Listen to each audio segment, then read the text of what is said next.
Dear students, it is the second video for week 16, and in this video we are going to talk about the components of the foreign policy. As I explained in the first video, that foreign policy is a very effective and strong tool to protect the interest of a state in the other countries. And in the international scenario, there is no friend and foe. Only the interest and situation of the state and the requirement of the circumstances create you friend and foes. Let's, for example, Pakistan remained struggling between two nations, Russia and America.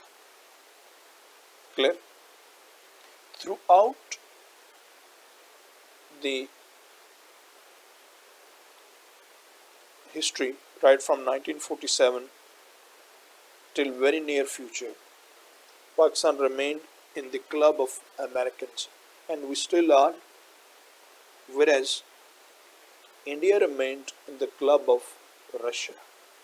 But for the last 1 decade, or at least for 5 years, Russia has got closer to America and Pakistan has got closer to, is more close to Russia and China. And this is called the foreign policy.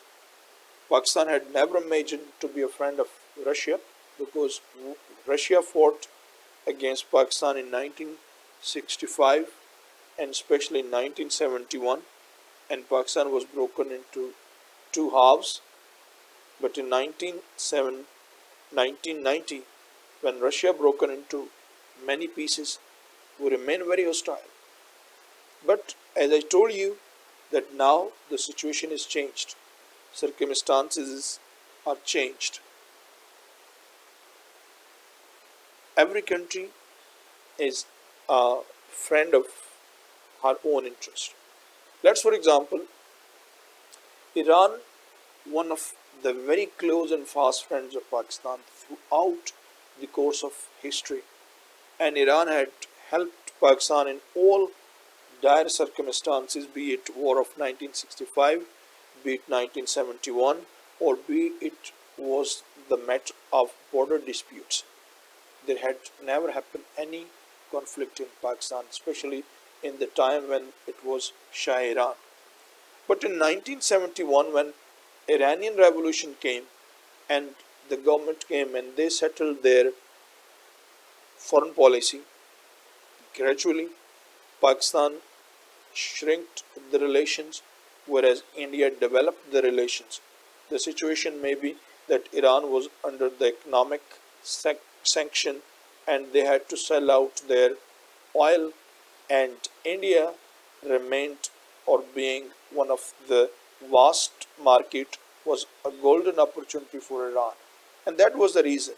But later on, when it came to be the matter of CPEC, and India offered Iran the port of Char-Bahar, and they started a parallel project to diminish the effect and benefit of the CPEC and subdue Chinese.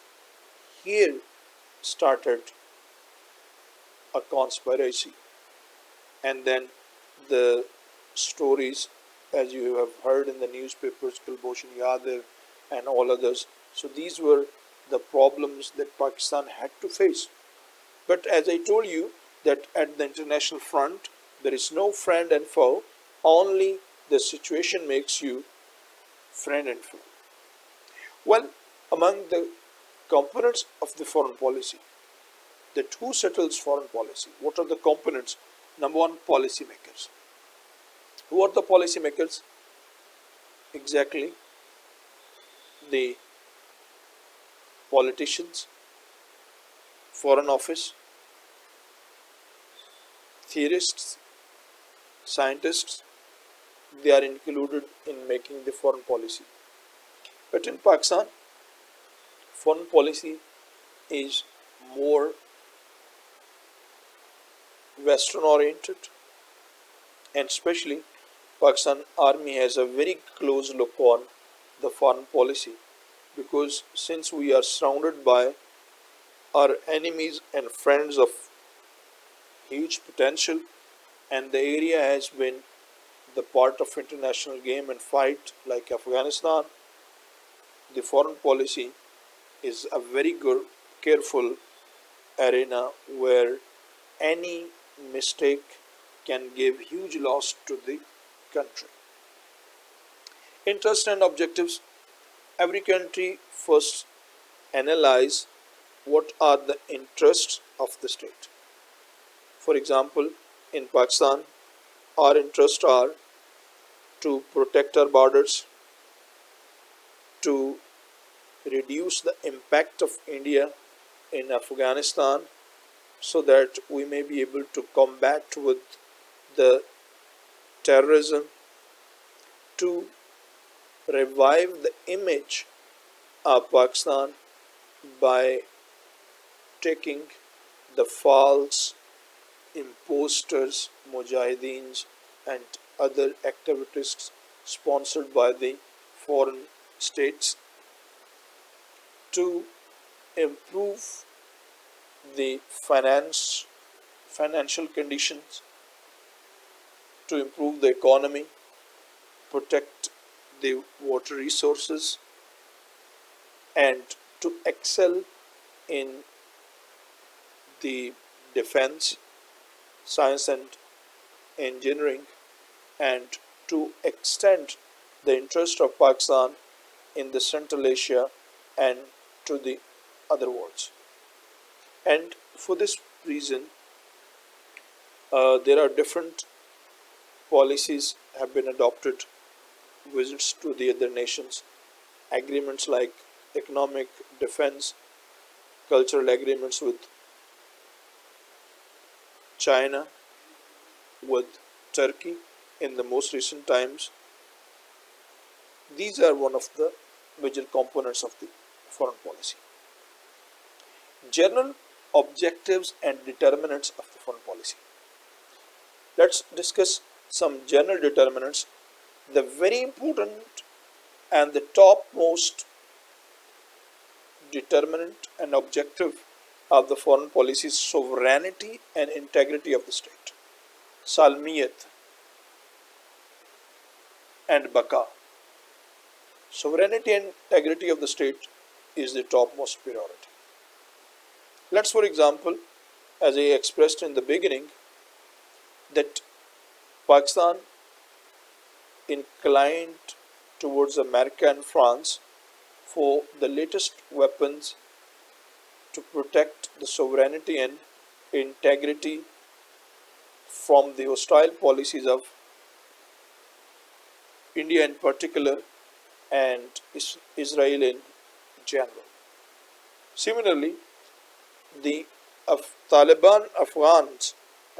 Talibans, they fought against NATO, they are fighting against Americans and the others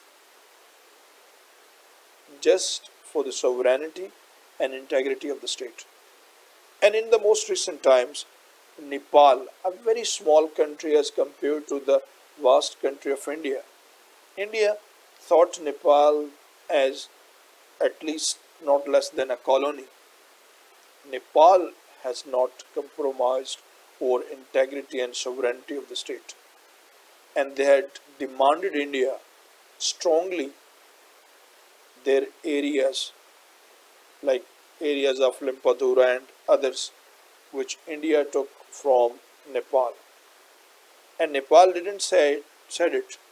They duly passed a resolution in the parliament and they demanded the state, and there happened some practical steps and little more clashes between India and the Nepali armed forces. So, sovereignty and integrity of the state is the topmost priority. Interdependence of the state. Well, here the states take benefit of the others. Normally, the small states, little states, less developed, less uh, means technical, have to look after the other states. But this interdependence gives many benefits. For example, China and Pakistan are interdependent on one another.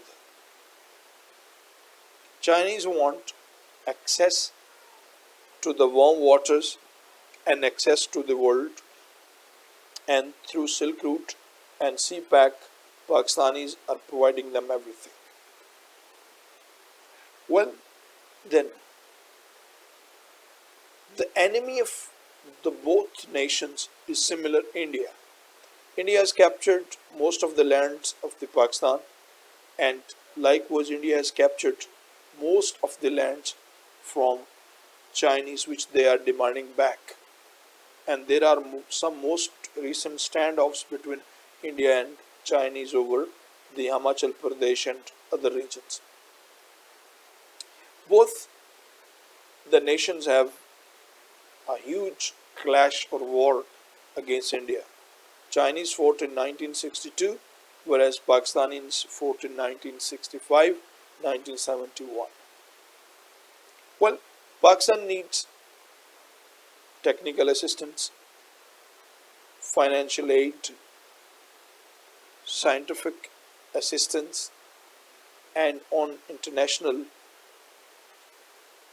grounds like in UNO, the political assistance of the Chinese. And Chinese are backing up Pakistan in many ways, like in putting Pakistan into grey list, as Indians have made Pakistan a bit notorious about fine FATA. So these are the uh, general objectives. Promotion of the national interest. This is really very important. And in this way, I would explain the examples of the Chinese. Chinese are now planning, and they have almost got huge success in many ways, that in their pursuit to become a world power, Chinese are expanding their influence in every nook and corner of the nation, country, of the world. For example, through CPAC, they are connecting the Central Asia, Middle East, Africa, and the West. And similarly, similar kind of projects Chinese have started in in the boundaries of Nepal, with the boundaries of uh, Bangladesh, to connect the Far East countries. Clear? And then similar kind of net Chinese are promoting till Russian state and the Central Asian states. They are providing assistance to Sri Lanka, Bangladesh, Nepal, and other surrounding countries like Myanmar in against, and they are reducing the influence of India. They are increasing their presence and control over the Indian Oceans. Clear? They are increasing their influence in Africa. Fine. So there are so many examples that promotion of the national interest is the topmost requirement for every nation and their foreign policy. Thank you very much.